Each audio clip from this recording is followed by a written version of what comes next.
वही तालाब था जिसके बारे में वर्षों से गांव में यह प्रसिद्ध था कि रात में इस तालाब से अजीबोगरीब आवाजें आती हैं। लोग कहते हैं कि इस तालाब में कुछ रहस्य छुपा हुआ है और डर की वजह से कोई भी वहां पानी भरने नहीं जाता था। केशव तालाब के किनारे बैठकर फूट फूट कर रोने लगा। अब मैं क्या करूं? कहाँ जाऊं? किससे मदद मांगूं?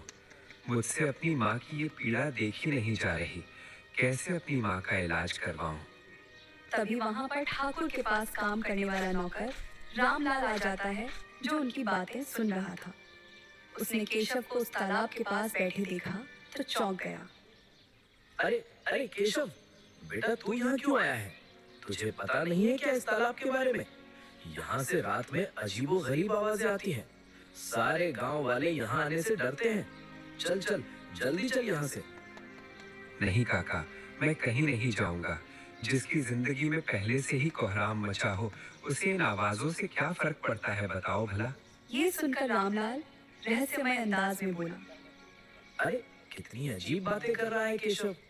जिसका पिता कभी इस गांव का सबसे बड़ा जमींदार हुआ करता था, जिसने गांव के गरीबों की मदद की, जिसने हर जरूरतमंद को सहायता की, आज देखो भला उन्हीं का बेटा दूसरों के आगे हाथ फैलाने को मजबूर है।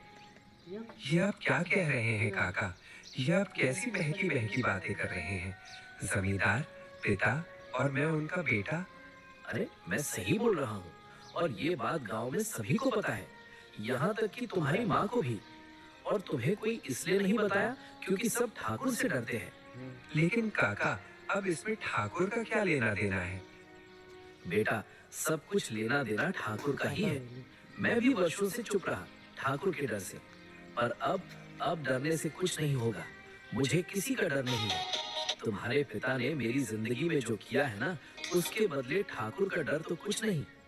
मैं तुम्हें ऐसे अपमानित, लाचार होते हुए नहीं देख सकता। इतना कहकर रामलाल ने अपनी जेब से कुछ पैसे निकाले और केशव के हाथ में रख दी। ये ले ले बेटा, और इससे जाकर किसी अच्छे वैद्य को दिखा अपनी माँ को। उसका ठीक होना बहुत जरूरी है ना? जा। लेकिन काका, आपने पूरी बात तो बताई नहीं। मेरे पिता जमींदार और ये ठाकुर, ये सब क्या है? मुझे अच्छे से बताइए। वो तुझे धीरे धीरे सब पता चल जाएगा। फिलहाल तुम्हारी माँ की तबीयत सही होना ज्यादा जरूरी है। केशव बहुत सारे सवाल अपने मन में दबाए हुए वहाँ से चला गया और अपनी माँ के पास उन्हें सारी बात बताई, और फिर वो उन्हें एक वैद्य के पास लेकर गया। वैद्य ने उसकी माँ को अच्छे से देखा और गंभीर स्वर में बोला, देखो बेटा, अब इनकी बीमारी माफ करना बेटा, मैं कुछ नहीं कर सकता। हाँ? ऐसा मत कहिए वैद्य जी। मेरा इस संसार में माँ के अलावा और कोई नहीं है।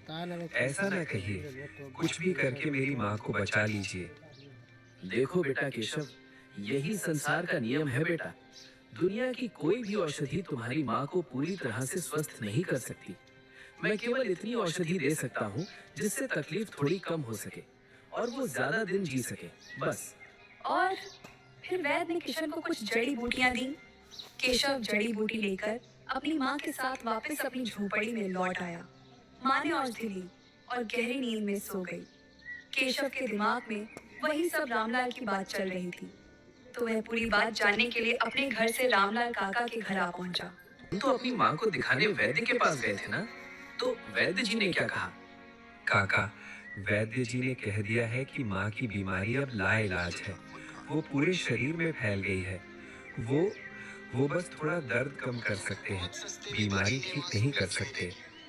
ये सुनकर रामलाल भी काफी दुखी हुआ और बोला, कोई बात नहीं बेटा, हिम्मत मत हार, हम सब हैं ना तुम्हारे साथ। धन्यवाद काका। काका, अब आप ये बताइए कि उस तालाब के पास जो कुछ आपने मुझसे कहा, उससे मेरे मन में हलचल पैदा हो गई है।